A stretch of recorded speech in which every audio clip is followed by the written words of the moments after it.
monde, bienvenue aux nouveaux vidéos. Petite surprise, présentement, surprise inattendue.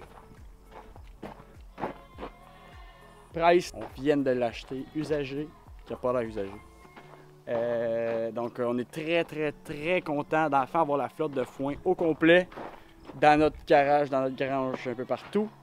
Donc là, on est setupé pour le foin autonome, pour faire du foin sec, au complet. Donc en arrière du Case, il y a. Donc, ici même, je vous présente la RB 455 de chez Case. Donc ça, c'est une presse à balles rondes.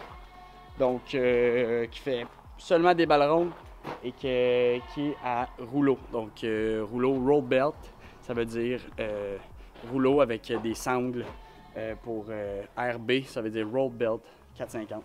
Rouleau avec des sangles. Donc très content de cet achat, très belle presse, une 2016. Donc là, vous allez pouvoir voir comme ça. 2016 qui a 2600 balles à son actif. Donc pas beaucoup de balles, à peu près 400 balles par année qu'elle a faites. Elle n'a pas fait de balles depuis l'an passé, donc elle n'a pas fait de balles cette année.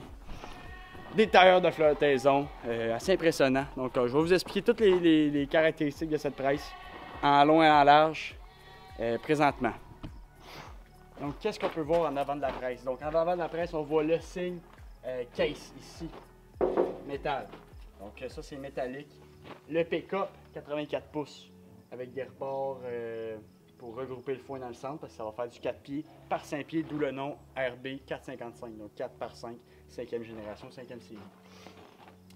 On va aller voir un peu, donc comme je vous dis, 84 pouces, mais le foin se regroupe à l'aide des vis qu'on va voir en vidéo. Donc la presse, ça c'est en avant, donc le tracteur est juste ici, en métal. Donc une grosse porte en métal qui s'ouvre à l'aide d'une manivelle de ce côté-là. On va retrouver le filet, le moteur affilié, tout ce qui est filage qui se retrouve vers la cabine du tracteur va être ici. Gearbox, une gearbox va être ici. Donc le filet, ça se retrouve à être un filet de 52 pouces environ. La grosseur d'un filet peut faire environ 250 à 300 balles de foin avec 2 tours et demi dessus. Donc à peu près ça. Huileur automatique, très important. Donc ça c'est une option très demandée, très importante. Ça, ce petit outil-là qui va nous aider à passer le filet à l'intérieur quand il en manque. Donc, super intéressant. Si on va plus à l'avant, là, on peut voir. Plus à l'avant ici, on peut voir donc le PTO, la prise de force, les hydrauliques. Donc, on a besoin de 3 sorties d'huile hydraulique. Sur le tracteur, on en a seulement 2 parce que cette presse-là est équipée de drop floor c'est une presse rotocote. C'est une presse rotocote qui est équipée avec un drop floor. Donc, super intéressant. Donc, RB 455 pour 4 par 5. Donc, une 4 pieds par 5 pieds. Donc, 4 pieds de large. La balle va être 4 pieds de large, mais 5 pieds de haut. Elle peut faire 60 pouces de haut. Donc, en 5e génération, c'est pour ça qu'il est écrit RB 455. Donc, ça va être tout ça, les hydrauliques. Pour le moniteur du tracteur, ça va être dans une autre vidéo sur le moniteur du tracteur. Donc, tout ça. Super facile, super à portée de main. C'est pourquoi d'ailleurs qu'on l'a acheté. Aussi, contrairement à ses compétiteurs, vous allez pouvoir voir un pick-up en avant de 84 pouces. Ce qui est énorme. Donc, contrairement au John Deere, si ce n'est pas une option, donc ça c'est vraiment pas une option, c'est fait sur la 455e. Donc 84 pouces de pick-up. Qui est plus de 6 pieds. Donc, c'est super intéressant. Puis avec des regroupeurs d'andins qui se retrouvent au milieu pour faire une balle de 4 pieds uniforme. Il y a des couteaux, on peut les remonter, on peut les descendre. Le drop floor nous aide quand on bourre, mettons, le foin est trop trempe, il y a trop de foin qui se ramasse en même temps. La presse, elle bloque, puis elle donne des coups. Donc, le drop floor va nous aider directement dans la cabine de descendre le drop floor dans le fond, descendre ce plateau-là pour laisser passer le foin bourré. Exactement. Donc, ça ressemble à ça à l'avant de la presse. On va sur le côté. Il y a deux roues sur les côtés aussi. Comme vous pouvez voir là, donc il y a 2 roues, il y en a une là, une de l'autre sens. Et puis ça ressemble à ça pour l'avant de la presse.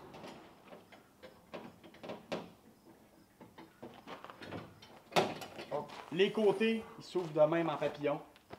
Donc encore super intéressant comme pratique. On peut voir souvent sur les John Deere qui s'ouvrent sur les côtés, comme ceci, comme une porte d'auto. Celle-là, elle s'ouvre en haut, donc on n'est pas encombré. Et puis tout peut ouvrir, même la boîte arrière peut ouvrir, donc c'est super intéressant. Donc ici, tu as la pression de ton pick-up avant, donc dans ton ramasseur de foin. Ton huileur automatique, il se rend partout à tous les engrenages des graissages.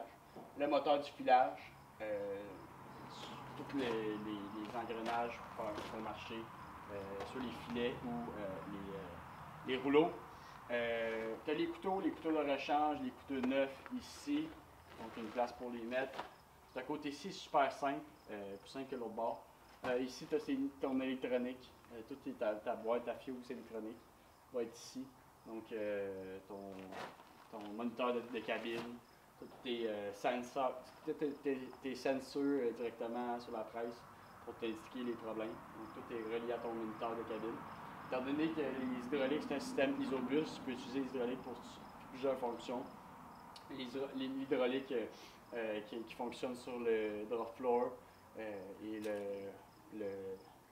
les couteaux en même temps. Donc, on peut baisser et monter les couteaux, puis on peut baisser et monter le drop floor. Donc, en présence d'une autre fonction, toujours avec la même hydraulique. Donc, super intéressant aussi. Ta pression de balle va être aussi dans ces coins-là. Donc, pour ajouter une pression en nombre de PSI sur tes balles, on va presser nous autres environ à 2000-2600 PSI pour essayer pour la première fois. Dans le fond, cette vidéo-là, c'est vraiment juste une review pour vous montrer qu'est-ce qui se passe à la ferme présentement.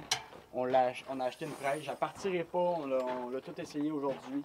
Je ne l'essayerai pas tout de suite. Puis ça va être dans des prochaines vidéos. On va tout vous montrer comment la connecter, comment l'essayer, comment est-ce que tout ça fonctionne dans le fond. On va même faire des balles avec la deuxième tour. Ça, c'est ton ressort pour ta pression d'ouvre-balle, de ferme-balle, ta porte arrière dans le fond. Tes tailleux, on n'a pas parlé de pneus, des pneus de flottaison, non de compagnie, donc ils sont assez larges, à peu près 1,5 pied de large, ces pneus-là, donc c'est des pneus robustes de flottaison. Ici, tu as ta manivelle pour barrer la porte arrière quand tu veux jouer en dessous, aller enlever le foin, aller, peu importe, faire le ménage, faire des réparations ou enlever les couteaux. Ici, même en bas, une petite manivelle, je vais vous emmener plus proche. Une manivelle ici, donc tu peux enlever les couteaux ici, donc il faut que tu tires sur la manivelle, ouvrir la porte arrière, enlever les couteaux directement à l'arrière. Donc ici c'est encore le système d'engrenage. Ta pression de balle va se trouver l'autre bord, mais ici tu peux faire ta pression de ressort au niveau du pick-up avant. Donc ça ressemble à ça pour les deux côtés. C'est une presse qui est super facile d'accès, comme je vous dis. Si on retourne à l'arrière, là, on va voir, elle ressemble à ça. Donc à l'arrière, elle ressemble à ça. Donc à l'arrière, si jamais vous êtes au champ, on a beaucoup de foin à faire aujourd'hui. On s'emmène un deuxième rouleau, donc on va le mettre ici, le deuxième rouleau, le spare, avant de partir pour le champ, si jamais vous habitez loin de votre maison. C'est à l'arrière.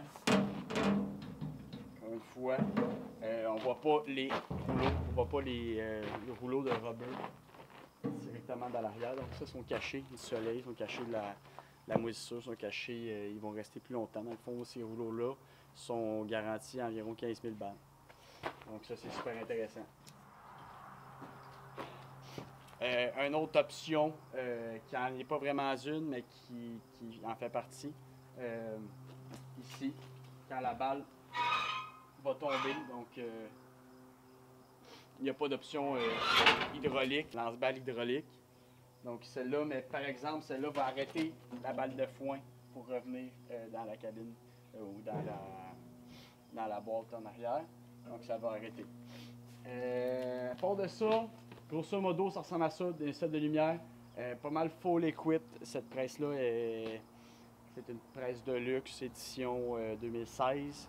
Donc, très hâte de l'avoir marché au champ pour la deuxième coupe. Faire des balles de 4x5, plus serrées que le foin qu'on faisait avant. Puis on va le faire nous-mêmes aussi. Donc ça va être super intéressant. On va l'avoir au champ. Là. Les prochaines vidéos, ça va être probablement juste sur cette presse-là. Donc je vais aller souper. N'hésitez pas à vous abonner, liker, commenter. Si vous aimez cette presse-là, si vous voulez l'avoir en action, donnez un thumbs up et commentez. Dites-moi si vous l'aimez. Donc Case New Holland, c'est la même chose. C'est la même presse, sauf que c'est pas le même nom. Donc n'hésitez pas à liker. On se revoit prochainement pour une prochaine vidéo. Merci, salut!